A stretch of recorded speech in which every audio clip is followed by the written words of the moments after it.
Good afternoon. Hi, how are you, Mark? Good, very good. I'm Mark Schmitt. I'm the executive editor of the American Prospect magazine, and this is a by special request blogging heads with Heather Gerken, who is the J. Skelly Wright Professor of Law at Yale Law School in my own hometown of New Haven, Connecticut, and we're going to talk about the most important political story of the day, which of course is that John Edwards admitted that was actually his baby after all. So that's the only thing we're going to talk about. I hope you're prepared for that, Heather. Oh, I'm ready for it.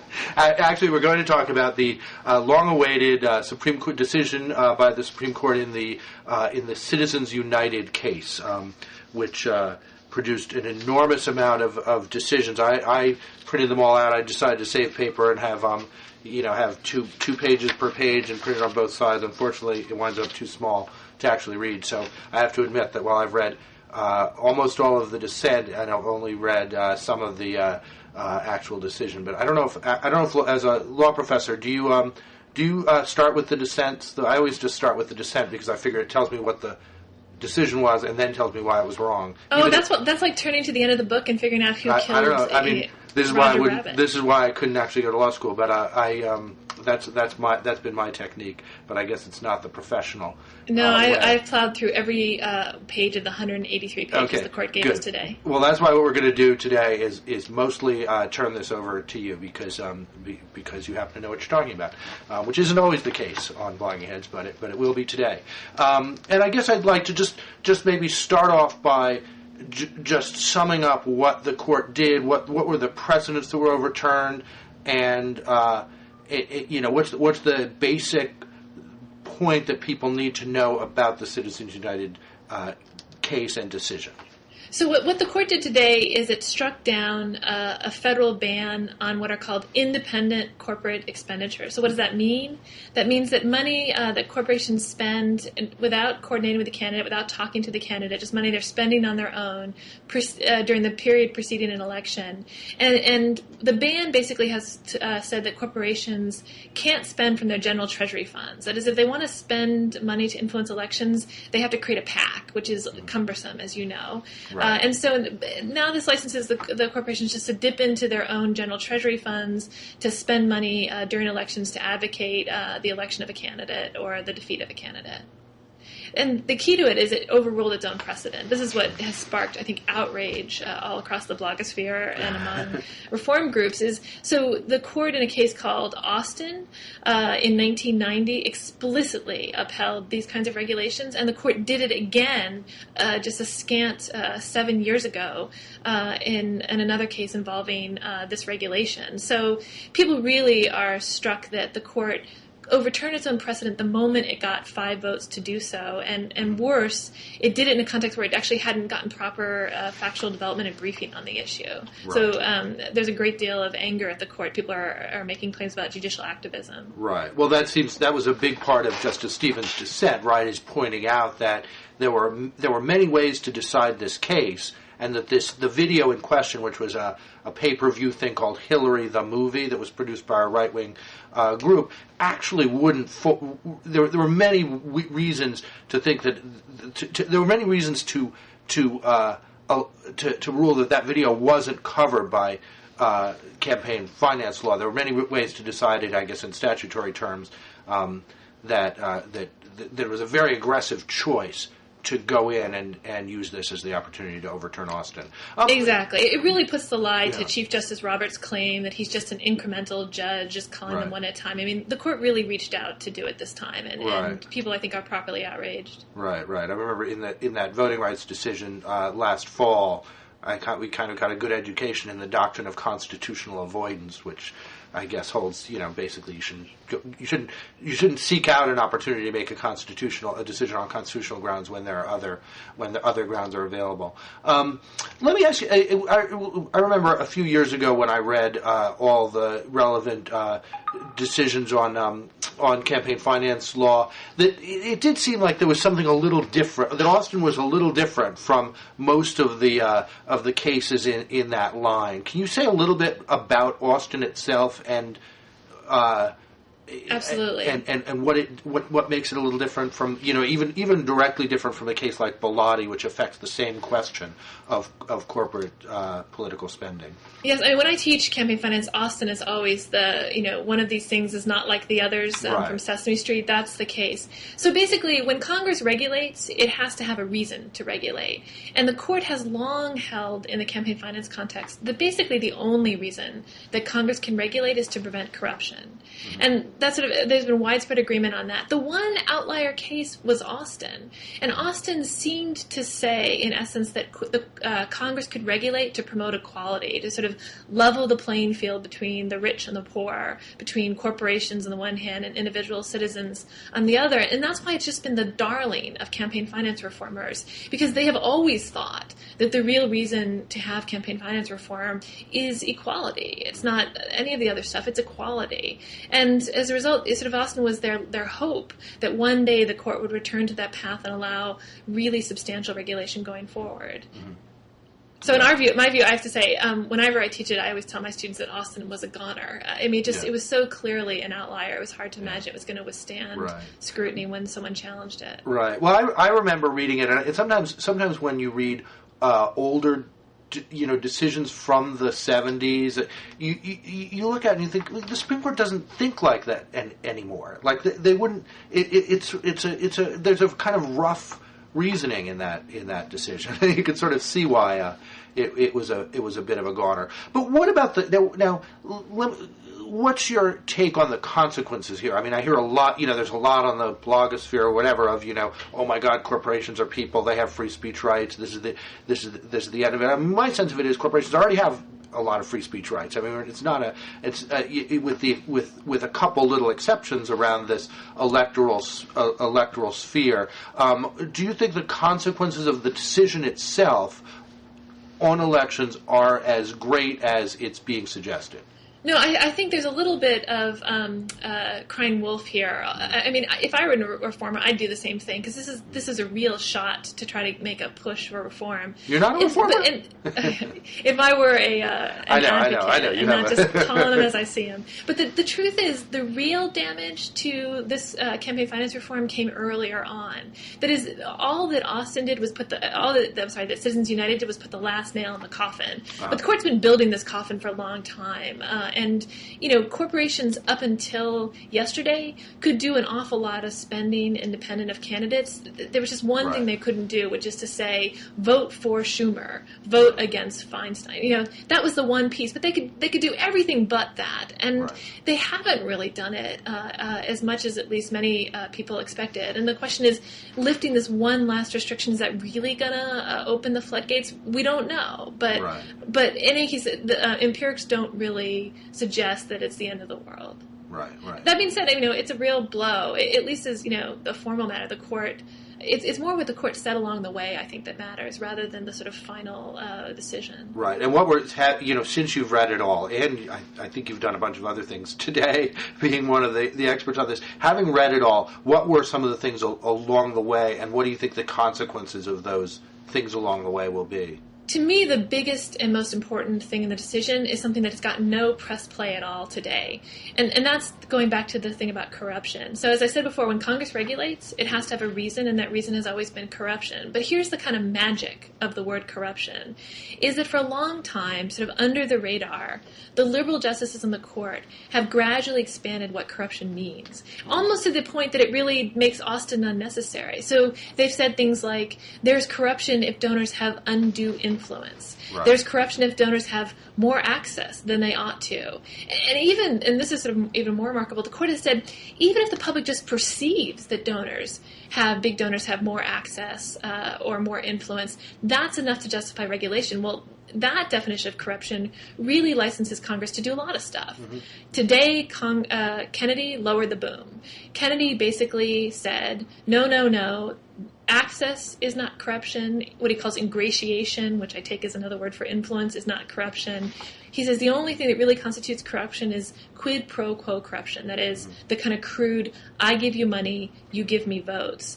And that's a much narrower definition of corruption. If that is what it means to regulate on the basis of corruption, then Congress's hands are tied not just with regard to corporations, but with regard to all of the actors in the political system. I think the decision could raise questions about the soft money ban if the court really stuck to it. Now, we don't know if they will. It was just something they said along the way. But if I were a reformer interested in getting some legislation passed, that's the part of the opinion I would pay the most attention to. Right. And does that, I mean, I remember several years ago, Justice Kennedy himself had said that the distinction in Buckley v. Vallejo, the distinction that the court placed on the 1974 campaign finance law, where they said, you can regulate contributions because contributions are potentially corrupting, but you can't put a limit on total spending because that's not corrupting. And of course, if you can't limit an individual from using their own wealth because that's their own wealth, so it can't, you can't be corrupted by your own money. It was Justice Kennedy who maybe 9 years ago, said he thought that distinction between spending and contributions was untenable. I don't remember the exact words. It was something, I think he even said it in a speech. I don't even think it was in a decision. And I know some reformers latched onto it and said if Kennedy said this, potentially we would have the votes to, scuttle that whole Buckley-Vallejo framework and actually bring in spending limits, which of course are the best way to get to political equality. Does it sound to you from reading that and from Kennedy's concurrence that, or from Kennedy's opinion, that that he really was going in the other direction and actually would potentially be willing to reconsider even the spending limits that the court has traditionally upheld? Yeah, I mean, I actually read this opinion as a signal that Kennedy would at least reconsider the spending limits. How far he's willing to go is always hard to tell. Now that he's the middle justice, the blink factor sort of kicks in. But the truth is actually nobody likes the Buckley versus Vallejo distinction between contributions, that is, for those who aren't in the loop, the money you give to candidates is a contribution, and expenditures, which is the money spent to advertise. Nobody likes that distinction, not even the liberals. They're all against it. It's just they have totally different views about what you should do about it. So the right says the distinction doesn't make any sense and we shouldn't regulate any of it. Right. And the left, like Justice Stevens says, the distinction doesn't make any sense and we should get to regulate all of it. Right. And of course the distinction, as an individual you're limited to, I guess it goes up now to $2,400 per election per candidate in what you can give. But the candidates are in an arms race, and very often there's somebody spending their own money or something like that. So you have, with the exception of some races like Obama, where there happen to be just a ton of small donors, you have a situation where the candidates are desperate to raise money, really limited in how much they can raise from any individual, which creates a lot of incentive to use any outside path you can, like corporate independent spending or individual independent, anything that can help you avoid that trap where you've got to raise a ton of money in very small units, which is not something that most candidates can do very easily without spending most of their time on the phone in a dark room. That's exactly right. My colleagues Sam Zakroff and Pam Carlin say it's basically like taking a big fat person and putting him in front of an all-you-can-eat buffet and saying you can have as much as you want, but you have to eat it with a teaspoon. Yeah, exactly. And that has a lot to do with issues like candidates' times being spent on fundraising and some of the other issues that are also concerns in addition to equality and corruption that really have an impact on the democratic process. Anything else that they said along the way that you thought was the only thing I'll just notice is how defensive the majority was about the stare decisis question, the question about whether it should have overturned its own precedent. So by my count, the first 20 of Justice Kennedy's pages, the entire opinion by Chief Justice Robert, were all sort of, I think, quite defensive responses to the blistering dissent by Stevens, saying that the court was reaching out to do this. And I think that's actually worth sort of noting. The court is at war on this question, and it'll be interesting to see what happens going forward. Yeah, I thought so too. I mean, I thought it was there was so much in there about how difficult it would be for of course, Citizens United itself was a non-profit corporation. That was the corporation in question, and there was all this stuff about how difficult it would be for a non-profit shouldn't have to hire a campaign finance lawyer to know when it's crossing the line and so forth. And of course, I'm sitting here thinking, the American Prospect is a non-profit corporation, and I know pretty well, tax law is more relevant to us than the Federal Election Commission, than campaign law. But I know what to say. I can't sit here in my office and say vote for Jones. That's it. That's pretty much or do a thing that's clearly intended to influence people. It's not actually all that hard to figure out. And they went to this elaborate thing about how you couldn't expect people to have to figure this out. It needed to be a really absolute rule. I thought that was really really amusing. I have to say also, I thought that both were among the most clearly written and opinions that I've ever read. I feel like they'll be, it's sort of a pity they're too long, because it's a very interesting debate.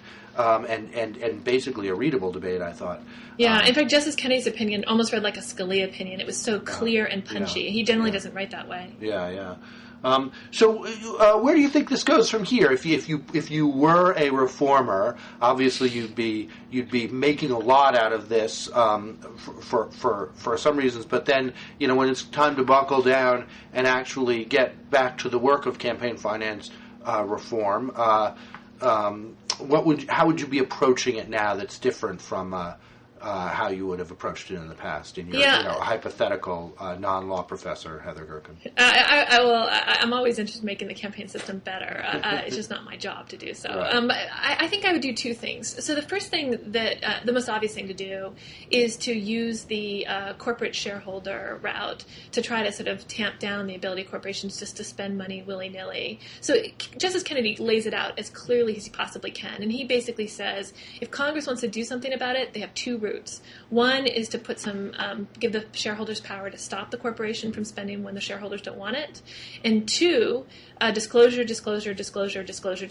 this sort of cheerful sort of statement that the internet will solve everything, which for what they know of the internet, who knows? But we know it won't. We know that just having this dump of names that don't actually mean, they require an incredible amount of research to find out what they mean. I think Larry Lessig's article in the New Republic was a really good answer to the limits of just dumping a lot of information on the internet. There are things. I think so. The key, if I were Congress, is to imagine a way to make it possible, not just for shareholders, but for just consumers, to figure out easily who's spending what. Because if you want to tamp back on corporate spending, you're going to have to do it through influencing them politically. It's not going to be the law that protects you anymore. And so what I would want to see is really useful, easily accessible sites so that people can organize boycotts, so that shareholders can get riled up and try to do whatever they can. Although, shareholder voting, let's just say the words, executive pay, it's not like it's been that successful so far. Right. So they're really going to have to ramp it up if they want it to work. Right. But the second thing actually, Heather, there's a little organization that I've done a little work with called the Center for Political Accountability, and they've actually started doing this, asking, putting the initiative on the shareholder ballot, asking companies to disclose any political spending, or even politically related spending. It can be to other nonprofit organizations, things like that, and why it's relevant to the corporation's business. What they found is, even if it doesn't come up for a vote, very often the executives of companies don't want anything on the shareholder ballot. Yes. So they'll often agree to stop doing something or to voluntarily disclose something just to keep that initiative off. And it's quite interesting. And they found, for example, some companies that tried to have, that boasted of having very good